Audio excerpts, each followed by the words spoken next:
श्री नंद वृंदावनी, हर क्षण सेवा की ओर।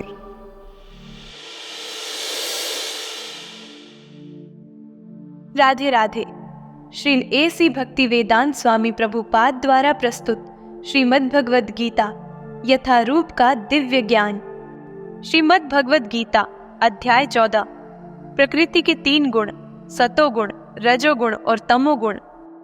भगवान ने कहा, अब मैं तुमसे समस्त ज्ञानों में सर्वश्रेष्ठ इस परम ज्ञान को पुनः कहूंगा, जिसे जान लेने पर समस्त मुनियों ने परम सिद्धि प्राप्त की है। इस ज्ञान में स्थिर होकर मनुष्य मेरी जैसी दिव्य प्रकृति स्वभाव को प्राप्त कर सकता है। इस प्रकार स्थित हो जाने पर वह न तो सृष्टि के समय उत्पन्न होता है और न प्रलय के समय विचलित होता है। हे भरत पुत्र, ब्रह्म नामक भौतिक वस्तु जन्म का स्रोत है और मैं इसी ब्रह्म को गर्भस्य करता हूँ, जिससे समस्त जीवों का जन्म होता है। हे कुंती पुत्र, तुम यह समझ लो कि समस्त प्रकार की जीव योनियां इस भौतिक प्रकृति में जन्म द्वारा संभव है और मैं उनका बीज प्रदाता पिता हूँ। भौतिक प्रकृति 3 गुणों से युक्त है। ये है सतो, रजो तथा तमोगुण। हे महाबाहु अर्जुन, जब शाश्वत जीव प्रकृति के संसर्ग में आता है तो वह इन गुणों से बंध जाता है। हे निष्पाप, सतोगुण अन्य गुणों की अपेक्षा अधिक शुद्ध होने के कारण प्रकाश प्रदान करने वाला और मनुष्यों को सारे पाप कर्मों से मुक्त करने वाला है। जो लोग इस गुण में स्थित होते हैं वे सुख तथा ज्ञान के भाव से बंध जाते हैं।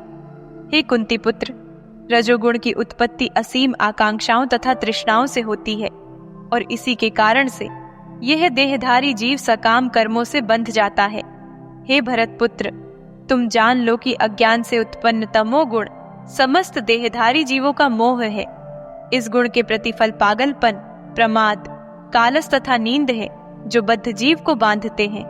हे भरत पुत्र, सतोगुण मनुष्य को सुख में बांधता है, रजोगुण सकाम कर्म से बांधता है और तमोगुण मनुष्य के ज्ञान को ढककर उसे पागलपन से बांधता है। हे भरत पुत्र, कभी कभी सतोगुण रजोगुण तथा तमोगुण को परास्त करके प्रधान बन जाता है, तो कभी रजोगुण सतो तथा तमोगुणों को परास्त कर देता है और कभी ऐसा होता है कि तमोगुण सतो तथा रजोगुणों को परास्त कर देता है। इस प्रकार श्रेष्ठता के लिए निरंतर स्पर्धा चलती रहती है। सतोगुण की अभिव्यक्ति को तभी अनुभव किया जा सकता है जब शरीर के सारे द्वार ज्ञान के प्रकाश से प्रकाशित होते हैं।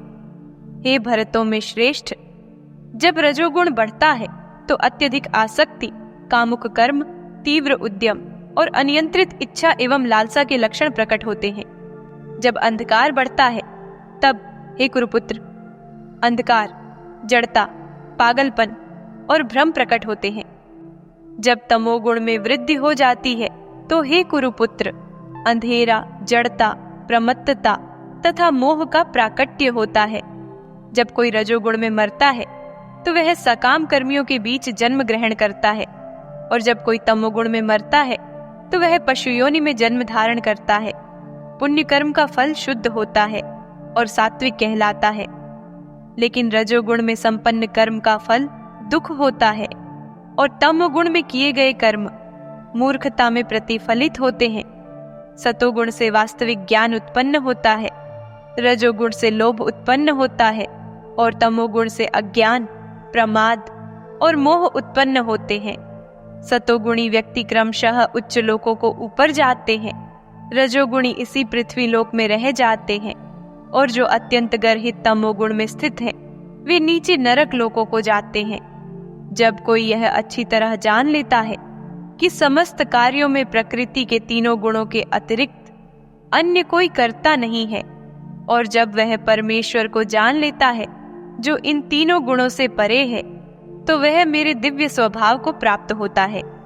जब देहधारी जीव भौतिक शरीर से संबद्ध इन 3 गुणों को लांघने में समर्थ होता है, तो वह जन्म, मृत्यु, बुढ़ापा तथा अनेक कष्टों से मुक्त हो सकता है और इसी जीवन में अमृत का भोग कर सकता है।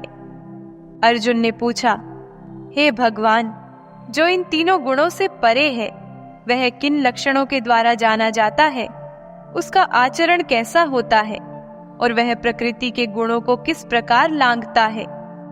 भगवान ने कहा, हे पांडुपुत्र, जो प्रकाश, आसक्ति तथा मोह के उपस्थित होने पर न तो उनसे घृणा करता है और न लुप्त हो जाने पर उनकी इच्छा करता है, जो भौतिक गुणों की इन समस्त परिक्रियाओं से निश्चल तथा अविचलित रहता है और यह जानकर कि केवल गुण ही क्रियाशील है, उदासीन तथा दिव्य बना रहता है, जो अपने आप में स्थित है और सुख तथा दुख को एक समान मानता है, जो मिट्टी के ढेले, पत्थर एवं स्वर्ण के टुकड़े को समान दृष्टि से देखता है, जो अनुकूल तथा प्रतिकूल के प्रति समान बना रहता है, जो धीर है और प्रशंसा तथा बुराई, मान तथा अपमान में समान भाव से रहता है, जो शत्रु तथा मित्र के साथ समान व्यवहार करता है और जिसने सारे भौतिक कार्यों का परित्याग कर दिया है।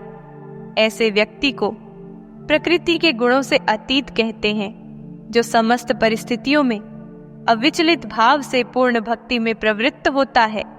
वह तुरंत ही प्रकृति के गुणों को लांघ जाता है और इस प्रकार ब्रह्म के स्तर तक पहुंच जाता है। और मैं ही उस निराकार ब्रह्म का आश्रय हूँ, जो अमर्त्य, अविनाशी तथा शाश्वत है और चरम सुख का स्वाभाविक पद है। इस प्रकार श्रीमद् भगवद गीता के 14 अध्याय प्रकृति के 3 गुण का श्रील ए.सी. भक्ति वेदांत स्वामी प्रभुपाद द्वारा तात्पर्य पूर्ण हुआ। हरे कृष्ण।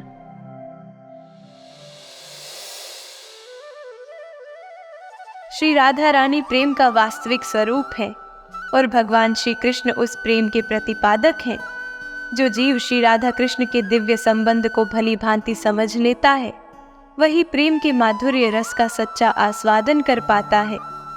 काम वासना में ग्रस्त जीव क्षणिक सुख के लिए स्वयं को दीर्घकालिक अभाग्य और अंधकार में डुबो देता है।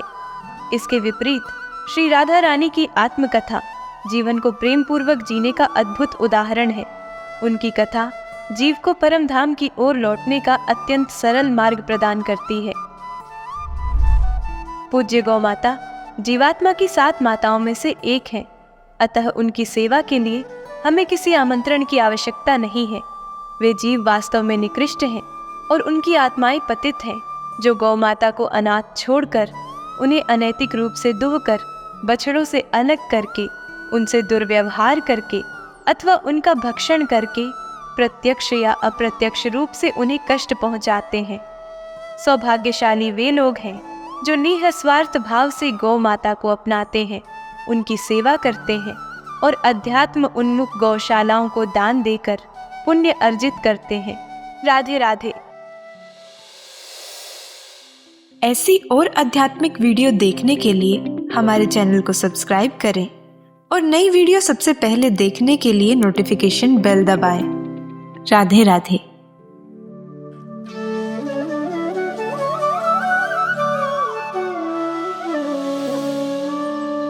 श्री नंद वृंदावनी हर क्षण सेवा की ओर।